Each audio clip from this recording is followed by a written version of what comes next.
Consolator optime, dulcis hospes anime, dulce refrigerio. In labore requiem. Y dijo Dios: hagamos al ser humano a nuestra imagen como semejanza nuestra, y manden en los peces del mar, y en las aves de los cielos, y en las bestias, y en todos los animales terrestres, y en todos los reptiles que serpean por la tierra. Creó pues Dios al ser humano a imagen suya, a imagen de Dios lo creó, varón y mujer los creó. Y bendíjolos Dios, y díjoles Dios: sed fecundos y multiplicaos y henchid la tierra y sometedla. Mandad en los peces del mar y en las aves de los cielos y en todo animal que serpea sobre la tierra. Dijo Dios: ved que os he dado toda hierba de semilla que existe sobre la faz de toda la tierra, así como todo árbol que lleva fruto de semilla, para vosotros será de alimento. Y a todo animal terrestre y a toda ave de los cielos y a todo reptil de sobre la tierra animada de vida, toda la hierba verde les doy de alimento. Y así fue. Vio Dios cuanto había hecho, y todo estaba muy bien. Y atardeció y amaneció. Día sexto. Llegamos al culmen de la creación de Dios en el sexto día. Y como máximo culmen de todo este orden que Dios está estableciendo, crea al ser humano. Y le somete todo cuanto ha creado.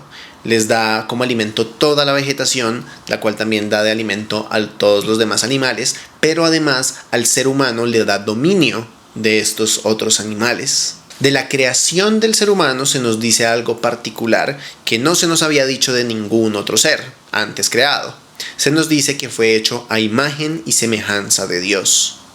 ¿Qué significa esto? ¿Qué es la imagen y la semejanza de Dios? ¿Son lo mismo la imagen y la semejanza? Vamos a responder a estas preguntas, pero primero vamos a ir al segundo capítulo de Génesis.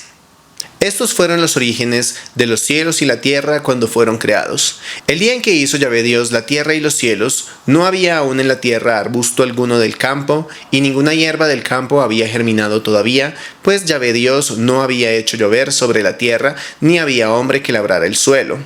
Pero un manantial brotaba de la tierra y regaba toda la superficie del suelo. Entonces Yahvé Dios formó al hombre con polvo del suelo e insufló en sus narices aliento de vida, y resultó el hombre un ser viviente. Aquí vemos un segundo relato de la creación del ser humano, y ya podemos leerlo junto con el anterior. Vemos que Dios formó al hombre con polvo del suelo, y esto significa que el hombre es un ser físico. Tenemos una materia. Y pues obviamente conocemos todo lo concerniente a nuestra materia por medio de la anatomía. Sin embargo, esto no es todo lo que somos. Hay una diferencia entre una persona viva y un cadáver. Y esto es lo que encontramos en este relato. Dios insufla un aliento de vida y el hombre llega a ser un ser viviente. Y esto es muy importante porque comenzamos toda nuestra catequesis preguntándonos quiénes somos, y aquí empezamos a responder a esta pregunta. Somos seres físicos, biológicos, hechos a partir de principios naturales, del suelo, pero a la vez somos seres espirituales, que es lo que significa que Dios insufle un aliento de vida en nosotros. Y al tener una dimensión tanto física como espiritual, tenemos entonces una dimensión tanto natural como sobrenatural. Somos también seres sobrenaturales. Entonces, no solamente estamos adentrándonos en la revelación para conocer a Dios, sino que la revelación también nos habla de nosotros mismos, de esa dimensión sobrenatural que tampoco podemos conocer por nosotros mismos si no se nos es revelada. Y eso es lo que estamos haciendo justo en este momento. El relato de Génesis es el punto de partida para una antropología cristiana, de la concepción cristiana de quiénes somos. Y es precisamente sobre esta dimensión sobrenatural del ser humano que se nos habla en el capítulo 1, cuando se nos dijo que Dios nos ha creado a su imagen y su semejanza. Porque obvio, los seres humanos no tenemos la misma imagen entre nosotros, y sabemos por la aproximación racional que hicimos a la cuestión de Dios, que Dios, al ser inmaterial, no tiene propiamente una figura con ojos, nariz y boca. Las imágenes que hacemos de Dios como un anciano con barba son representaciones que hacemos, pero Dios no tiene esta figura. Entonces, ¿qué significa que estemos hechos a imagen y semejanza de Dios? Si nos vamos a otra cultura de la que proviene nuestra civilización occidental, la griega, encontraremos a Genófanes de Colofón, el primer teólogo occidental, es decir, la primera persona que se aproximó a la cuestión de Dios y de lo divino a partir de la razón, desligándose del mito. Él decía: chatos, negros, así ven los etíopes a sus dioses. De ojos azules y rubios, así ven a sus dioses los tracios. Pero si los bueyes y los caballos y leones tuvieran manos, manos como las personas para dibujar, para pintar, para crear una obra de arte, entonces los caballos pintarían a los dioses semejantes a los caballos, los bueyes semejantes a bueyes, y a partir de sus figuras crearían las formas de los cuerpos divinos según su propia imagen, cada uno según la suya. Traigo esta cita de Genófanes a colación porque una de las características más notorias del pueblo hebreo, que seguro alguien que hubiera visitado Jerusalén en la antigüedad habría notado inmediatamente, era que los hebreos, en la misma línea de ser un pueblo monoteísta, no hacían representaciones pictóricas de su Dios. No lo pintaban, no lo esculpían. Y completamente desligados del quehacer teológico de Genófanes, ellos le daban la vuelta a su razonamiento. Los hebreos no representaban a Dios porque no es Dios el que está hecho a imagen del hombre, sino que Dios ya hizo una imagen de sí mismo. El hombre. Es el hombre el que es una imagen de Dios. ¿Pero qué significa ser imagen y semejanza de Dios? Los padres de la iglesia entendieron esto como las denominadas potencias del alma. ¿Qué es una imagen? Una imagen es algo que podemos ver, que podemos conocer. La imagen haría referencia a ese rasgo del ser humano distintivo de todos los demás seres que se relaciona con la facultad de conocer, con el entendimiento o la inteligencia. Es nuestra capacidad de conocer, y como es la imagen de Dios, está referida a nuestra capacidad de conocer a Dios. La semejanza es un poco más compleja, pero se entiende por el lado por el que iniciamos nuestra disertación en este canal. Se refiere a la capacidad humana de desear, nuestra voluntad.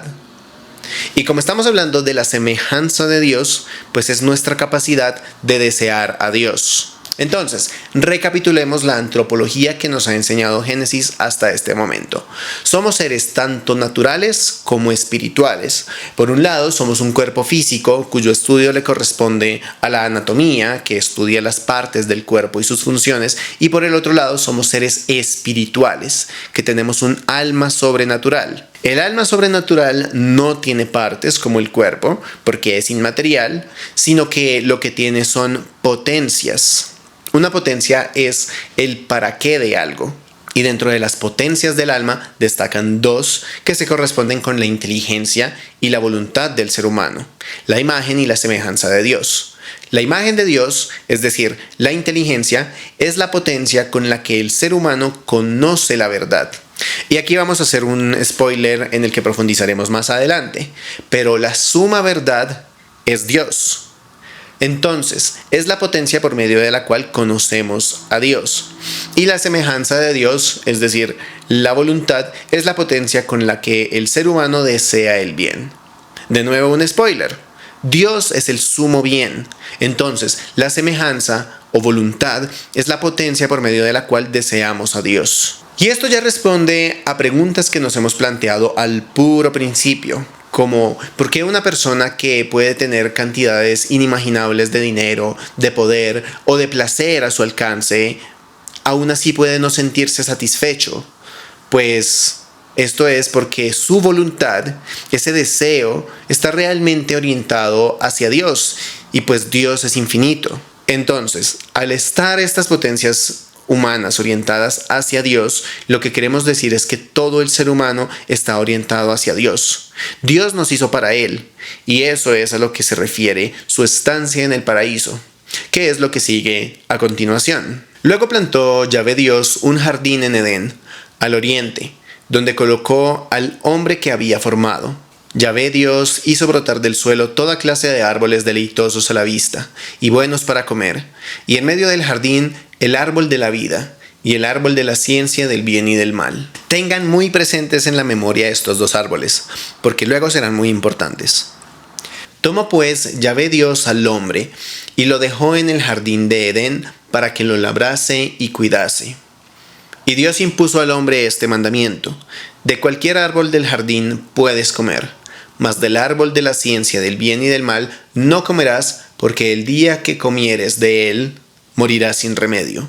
El hombre, formado del suelo, es puesto en el paraíso, en un estado que representa la plena comunión con Dios y la plena felicidad que Dios creó para él. Y este es pues el estado original del ser humano, la felicidad paradisíaca de estar con Dios, que pone a disposición del hombre todo fruto para su sustento y disfrute, excepto uno. Y si bien en el primer capítulo se nos decía que el hombre fue creado para dominar la creación, aquí vemos que ese dominio no se ejerce de manera despótica o destructiva, sino que se consigue por medio del trabajo y del cuidado. Y toda esta felicidad del paraíso tenía un único mandamiento: no comer del árbol del conocimiento del bien y del mal. ¿Por qué? Porque este estado original del ser humano también está expresado como un estado de inocencia. Porque para cometer el mal se necesita tener conciencia de qué es el mal. Pero mientras somos inocentes e inconscientes del bien y del mal, no se nos puede imputar la culpa, como a los niños. Dijo luego Yahvé Dios: no es bueno que el hombre esté solo, voy a hacerle una ayuda adecuada. Y Yahvé Dios formó del suelo todos los animales del campo y todas las aves del cielo, y los llevó ante el hombre para ver cómo los llamaba, y para que cada ser viviente tuviese el nombre que el hombre le diera. El hombre puso nombres a todos los ganados, a las aves del cielo y a todos los animales del campo. Mas para el hombre no encontró una ayuda adecuada. Entonces Yahvé Dios hizo caer un profundo sueño sobre el hombre, el cual se durmió. Y le quitó una de las costillas, rellenando el vacío con carne. De la costilla que Yahvé Dios había tomado del hombre, formó una mujer y la llevó ante el hombre. Entonces éste exclamó: esta sí que es hueso de mis huesos y carne de mi carne. Esta será llamada mujer, porque del varón ha sido tomada. Por eso deja el hombre a su padre y a su madre, y se une a su mujer, y se hacen una sola carne. Estaban ambos desnudos, el hombre y su mujer, pero no se avergonzaban uno del otro. En este segundo relato vemos disgregado lo que en el primer relato se nos mencionó únicamente como varón y mujer los creó. Se nos relata que Dios crea al hombre, lo pone en el jardín, le da el mandamiento, y hasta este punto habíamos dicho que se decía: y vio Dios que era bueno. Pero aquí hay un estado primitivo de soledad del varón que no es aprobado por Dios, y vemos por primera vez que Dios dice: no es bueno. Y Dios se propone hacer una ayuda adecuada para el hombre. Y lo que vemos a continuación es que esa ayuda, esa compañía adecuada, el ser humano no la encuentra en los demás animales. El ser humano los nombra, lo cual pone también de manifiesto el dominio del ser humano sobre la naturaleza, que va nombrando a medida que la va conociendo. Esto es una capacidad única del ser humano. Un perro no nombra a los demás animales, un perro difícilmente sabe que es un perro, pero el hombre solo encuentra una compañía adecuada en su semejante. Dios crea a la mujer del costado del hombre, lo cual la pone en una paridad de dignidad, porque no fue tomada de la cabeza para que fuera señora del hombre, y tampoco fue tomada de los pies para que fuera su esclava. El hombre la reconoce como su semejante, y se reconoce a sí mismo al conocerla a ella. Y San Juan Pablo II va a desarrollar algo increíble a partir de estos textos, que es la teología del cuerpo, que está siendo un tesoro increíble para la iglesia y para el mundo, del cual también vamos a hablar en su momento. Pero pues por ahora vamos a quedarnos en que es muy significativo que el hombre la reconoce como hueso de sus huesos y carne de su carne, y que siendo semejante al hombre, el hombre deja a su parentela y se une a su mujer, y los dos llegan a ser un solo cuerpo y una sola carne. Y entonces vemos que es a esto a lo que se refiere la ayuda adecuada de la que habla Dios, la unión conyugal por medio de la cual dos pasan a ser uno. Y aquí concluye el segundo capítulo. El capítulo que sigue es muy, muy importante. La serpiente era el más astuto de todos los animales del campo que Yahvé Dios había hecho. Y dijo a la mujer: ¿Cómo es que Dios os ha dicho, no comáis de ninguno de los árboles del jardín? Respondió la mujer a la serpiente: Podemos comer del fruto de los árboles del jardín, mas del fruto del árbol que está en medio del jardín ha dicho Dios, no comáis de él ni lo toquéis, so pena de muerte. Replicó la serpiente a la mujer: De ninguna manera moriréis. Es que Dios sabe muy bien que el día en que comiereis de él, se os abrirán los ojos y seréis como dioses, conocedores del bien y del mal. Y como viese la mujer que el árbol era bueno para comer, apetecible a la vista y excelente para lograr sabiduría, tomó de su fruto y comió, y dio también a su marido, que igualmente comió. Entonces se les abrieron a ambos los ojos y se dieron cuenta de que estaban desnudos, y cosiendo hojas de higuera se hicieron unos ceñidores. El primer versículo de Génesis 1, y por lo tanto el primer versículo de toda la Biblia, dice: En el principio creó Dios los cielos y la tierra. Sin embargo, si leemos con atención, el firmamento, el sol, la luna y las estrellas, lo que llamamos cielo, lo creó Dios a partir del segundo y especialmente en el cuarto día. Este cielos del primer versículo, que es en su orden lo primerísimo que crea Dios, es entendido como una creación sobrenatural. El relato de Génesis nos muestra subsecuentemente la creación del orden físico, de todo lo natural.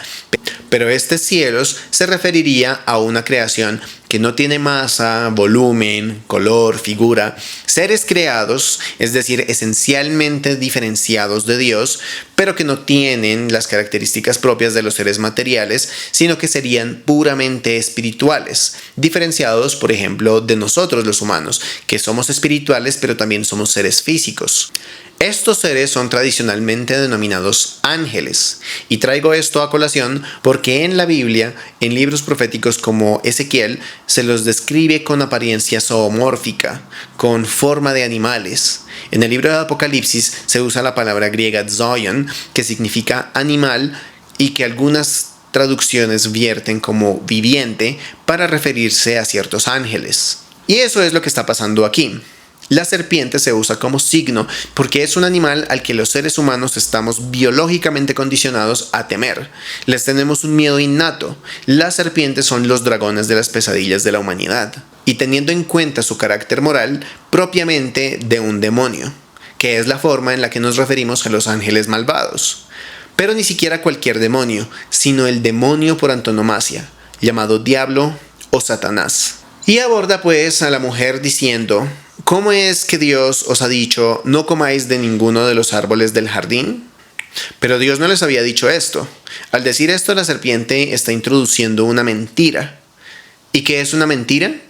Lo contrario de la verdad. Y ya hemos visto que los seres humanos fuimos creados a imagen de Dios, es decir, que tenemos la inteligencia para conocer la verdad, que es Dios.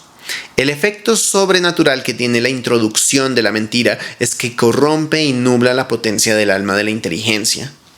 La mentira de la serpiente continúa y dice: es que Dios sabe muy bien que el día que comiereis de él se os abrirán los ojos y seréis como dioses, conocedores del bien y del mal.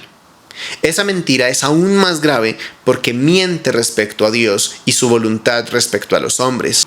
Y aquí vemos un segundo efecto sobre la otra potencia del alma, la voluntad, porque esta mentira que ha corrompido la inteligencia siembra en el corazón del ser humano, que está en el paraíso y tiene todos sus deseos saciados, un deseo desordenado: ser como Dios. Y efectivamente el deseo de comer del fruto se cumple. La mujer ve que el fruto es apetecible, come y se lo da de comer a su marido. Este acto que acabamos de leer se conoce como el pecado original que cometieron los primeros seres humanos. Y lo que nos revela es cómo la naturaleza humana se corrompió por el pecado original. Nuestras potencias del alma, nuestra inteligencia y nuestra voluntad, nuestra imagen y semejanza de Dios, se corrompieron. A este acontecimiento lo llamamos la caída. El hombre y la mujer toman conciencia de su desnudez. Y de nuevo, la teología del cuerpo tiene mucho que decir sobre esto, pero tenemos el primer signo de la adquisición de conciencia del bien y del mal. La desnudez, esa esfera más íntima que tenemos, se convierte en algo que debemos cubrir y proteger, porque el otro, a quien antes veíamos como semejante, se convierte en un potencial agresor. Como dato curioso, las hojas de higuera, que es la misma planta que en el centro de Colombia llamamos brevo, irrita la piel, de modo que se ve una consecuencia perjudicial para ellos mismos. Oyeron luego el ruido de los pasos de Yahvé Dios que se paseaba por el jardín a la hora de la brisa, y el hombre y su mujer se ocultaron de la vista de Yahvé Dios por entre los árboles del jardín. Yahvé Dios llamó al hombre y le dijo: ¿Dónde estás? Este contestó: Te oí andar por el jardín y tuve miedo, porque estoy desnudo, por eso me escondí. Él replicó: ¿Quién te ha hecho ver que estabas desnudo? ¿Has comido acaso del árbol que te prohibí comer? Dijo el hombre: La mujer que me diste por compañera me dio del árbol y comí. Dijo pues Yahvé Dios a la mujer: ¿Por qué lo has hecho? Y contestó la mujer: La serpiente me sedujo y comí. El hombre y la mujer huyen y se esconden de la presencia de Dios. El acto que cometieron quebrantó no solo la relación mutua que tenían, que es a lo que apunta el hecho de cubrir su desnudez, sino que también quebrantó su relación con Dios. Tuve miedo, llega a decir el hombre. Llegó a tener miedo de Dios. Entonces Yahvé Dios dijo a la serpiente: Por haber hecho esto, maldita seas entre todas las bestias y entre todos los animales del campo. Sobre tu vientre caminarás y polvo comerás todos los días de tu vida. Enemistad pondré entre ti y la mujer, y entre tu linaje y su linaje. Él te pisará la cabeza mientras tú acechas su calcañar. Este pasaje es muy, pero muy importante, pero eso lo veremos más adelante. No nos hagamos más spoilers por ahora. Entonces, dejémoslo en que Dios maldice a la serpiente y la obliga a arrastrarse sobre su vientre. Y no se descarta que en medio de todo eso explicara para los hebreos por qué las serpientes, a diferencia de otros vertebrados, no tienen patas. A la mujer le dijo: Tantas haré tus fatigas cuantos sean tus embarazos. Con dolor parirás los hijos. Hacia tu marido irá tu apetencia y él te dominará. Al hombre le dijo: Por haber escuchado la voz de tu mujer y comido del árbol del que yo te había prohibido comer, maldito sea el suelo por tu causa. Con fatiga sacarás de él el alimento todos los días de tu vida. Espinas y abrojos te producirá y comerás la hierba del campo. Con el sudor de tu rostro comerás el pan hasta que vuelvas al suelo, pues de él fuiste tomado, porque eres polvo y al polvo tornarás. El hombre llamó a su mujer Eva, por ser ella la madre de todos los vivientes. Y tras la maldición a la serpiente vienen maldiciones hacia el hombre, que en hebreo es referido como Adán, cuyo nombre está relacionado con la tierra roja, muy seguramente del suelo del que fue tomado. Y para la mujer, más que detenernos en cada una de las maldiciones, en lo que consiste la maldición es en la condición de sufrimiento. El parir con dolor, el trabajar para comer. Una maldición que se extiende a toda la tierra, de la que sacarán el alimento con fatiga, en contraste a la abundancia que había en el paraíso. Y finalmente, la que termina siendo la experiencia humana más dolorosa de todas: la muerte. Habíamos leído un capítulo atrás que en la prohibición de comer del árbol del conocimiento del bien y del mal, Dios había dicho que el día que comierais de él, morirás sin remedio. Veremos más adelante en Génesis que ese día Adán y su mujer no murieron y vivieron muchos años después de eso, por lo que no se debe entender como que ese día exactamente morirían, sino que en ese día su condición cambiaría y se harían mortales. Es interesante que justo después de que se nos introduce implícitamente la entrada en escena de la muerte de la experiencia humana, se nos menciona por primera vez por nombre a la mujer, Eva, cuyo nombre quiere decir vida, y esto está relacionado con que ella sea precisamente la madre de todos los vivientes. Yahvé Dios hizo para el hombre y su mujer túnicas de piel y los vistió. Y dijo Yahvé Dios: He aquí que el hombre ha venido a ser como uno de nosotros en cuanto a conocer el bien y el mal. Ahora pues, cuidado, no alargue su mano y tome también del árbol de la vida, y comiendo de él viva para siempre. Y le echó Yahvé Dios del jardín de Edén para que labrase el suelo de donde había sido tomado. Y habiendo expulsado al hombre, puso delante del jardín de Edén querubines y la llama de espada vibrante para que guardara el camino del árbol de la vida. ¿Qué significa que Dios mismo cubra la desnudez de Adán y Eva con piel? Que un animal tuvo que morir para tapar la desnudez de Adán y Eva luego del pecado. Dios sacrificó un animal como una especie de reparación por los efectos del pecado. Y entonces vemos cómo la mentira de la serpiente fue un tipo de mentira mucho más peligrosa, una media verdad, porque Dios mismo confirma lo que la serpiente había dicho, que el hombre vino a ser como Dios, conocedor del bien y del mal. Pero esto muy seguramente no era lo que Eva tenía en mente cuando decidió comer del fruto y darle el fruto a su marido. Y tampoco lo que Adán tenía en mente cuando aceptó el fruto de Eva y comió. Si hubieran entendido que con conocedores del bien y el mal la implicación era una maldición, muy seguramente no habrían comido del fruto. Luego, Dios los expulsa del paraíso, y la razón que da para esto es una mención al otro árbol que había en Edén, del cual muchas veces y muy seguido nos olvidamos, que es el árbol de la vida. Este árbol es muy importante, y lo vamos a ver más adelante. Lo interesante es que el consumo de este árbol no estaba prohibido antes de que cayeran, pero tras la caída, tras haber consumido del árbol prohibido, la prohibición es ahora que consuman del árbol de la vida que antes sí estaba permitido. Finalmente, Dios pone una guardia de querubines, que es un tipo de ángel, que imposibilita el retorno al paraíso. Ahora sí, ¿quiénes somos? Esta pregunta fue nuestro punto de partida. ¿Quién soy? Y ahora podemos responderla.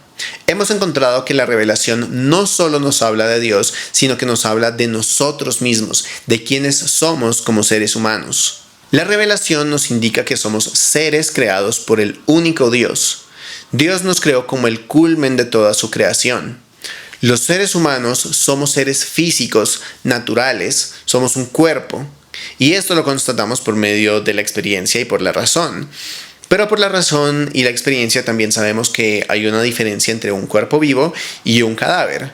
Y aunque pareciera que la diferencia es solamente física y que se debe al correcto funcionamiento del cuerpo como sistema, no queda muy claro si es más bien la vida la que mantiene el funcionamiento correcto del cuerpo. Porque el diseño de un cuerpo funcional como en el monstruo de Frankenstein no es garantía de que empiece a vivir.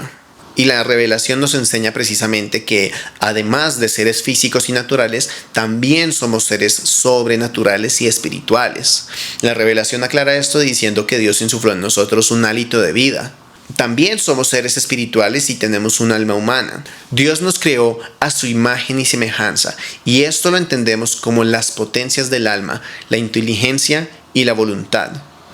Dios nos creó para sí, y nos ha hecho inteligentes para conocer la verdad, y ya que Él es la verdad, para que lo conozcamos a Él. Y nos ha hecho volitivos, para que deseemos el bien, y ya que Él es el bien, para que lo deseemos a Él. Sin embargo, los primeros seres humanos, los padres de todos nosotros, fueron tentados por un enemigo, un ángel maligno, y cometieron un acto de desobediencia contra Dios, el pecado original, tras el cual ocurrió la caída de la humanidad.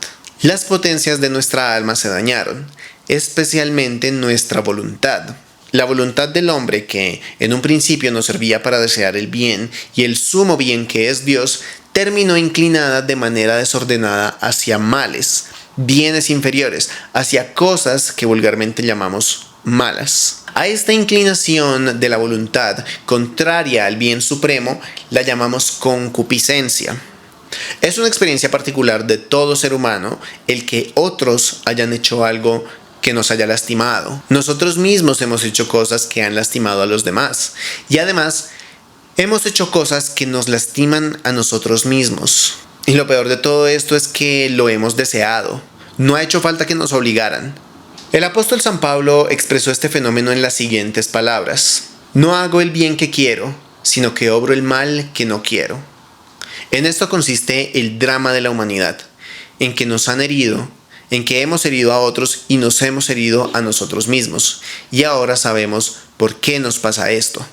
La caída no se limitó únicamente a nuestros primeros padres, sino que es un rasgo hereditario espiritual. Todos nacemos herederos del pecado original. Esto no quiere decir que seamos constituidos culpables de un delito que no cometimos. No somos culpables de que Adán y Eva hayan desobedecido a Dios, pero lo que ellos hicieron sí tiene consecuencias para su descendencia. Sí somos herederos de su condición de pecadores. Todos los seres humanos heredamos esa herida en nuestra alma. Todos nacemos con la concupiscencia. Todos nacemos deseando bienes menores, males. Y aunque no somos culpables del pecado de Adán y Eva, sí heredamos esa herida en nuestra alma que nos constituye como pecadores, por lo que cada uno llega a cometer sus propios pecados particulares. Por eso todos nosotros, que tenemos una voluntad infinita para desear a Dios, que es infinito, terminamos deseando cosas finitas y muchas veces contrarias al bien. En esto consiste que tomemos decisiones que lastimen a otros y que nos lastimen a nosotros mismos. La herencia del pecado original puede ser una idea que nos genere rechazo de alguna manera, pero por un lado hace parte del contenido de la revelación y por el otro, por dura que sea, yo considero que es una explicación acertada a la condición humana que todos experimentamos. Todos realmente podemos identificarnos con lo que significa la caída y encontrar una explicación a una parte de nosotros mismos y de los demás que es dolorosa de asumir, pero que también es doloroso y difícil de explicar de otra manera. Y como la herencia del pecado original es la explicación importante a la que apunta la revelación y explica las experiencias particulares de todos nosotros, no podemos asumir el relato de Génesis respecto al origen del ser humano de una forma completamente alegórica. Es necesario que un ancestro común a todos los seres humanos haya desobedecido a Dios, su naturaleza haya caído y nos haya heredado esa naturaleza caída a todos los seres humanos. Sé que es difícil de conciliar con lo que hoy conocemos de la ciencia sobre nuestro origen, sobre el origen del mundo, pero se puede. Y como ya mencioné, vamos a hacer un video en su momento sobre esto. Entonces, de la revelación de Dios podemos sintetizar que el ser humano es un ser creado por Dios como el culmen de su creación, que es un ser material y natural, pero también sobrenatural y espiritual, que tiene un alma humana, que está hecho a imagen y semejanza de Dios, que la imagen es su inteligencia para conocer a Dios, para conocer la verdad, y la semejanza es la voluntad para desear a Dios, para desear el bien. Pero que todos los seres humanos heredamos una naturaleza caída en la que nuestra voluntad se estropeó y ahora tendemos a desear cosas contrarias al bien supremo. Y es por eso que los demás nos hacen daño, que nosotros les hacemos daño y que nos hacemos daño a nosotros mismos. Por ahora quedamos en un panorama totalmente desalentador y triste. Podría parecer que estábamos mejor sin conocer estas cosas respecto a la revelación. Lo cierto es que estábamos igual, solo que antes no lo sabíamos. Sin embargo, esto se compone. Como el panorama no podría ser peor, ahora solo nos queda empezar a mejorar. Muy seguramente en este punto podemos plantearnos muchísimas preguntas como ¿por qué Dios permitió que los seres humanos cayeran? ¿Por qué Dios permitió que la serpiente los tentara? Si Dios sabía que Adán y Eva caerían, ¿por qué los creó en un primer lugar? Todo esto lo responderemos en su momento. Por ahora, este video termina aquí. Así que si encuentras que este video te ayudó a responder preguntas al interrogante de quién eres y te gustó lo que viste, te invito a que le des me gusta, te invito a que también te suscribas al canal para que no te pierdas nada de lo que sigue, te invito a que si conoces a alguien a quien le enriquecería conocer también quién es y estas reflexiones que hemos hecho sobre la revelación, te invito a que se lo compartas a él y a todo el mundo. Muchísimas gracias y nos vemos en la próxima. Chao.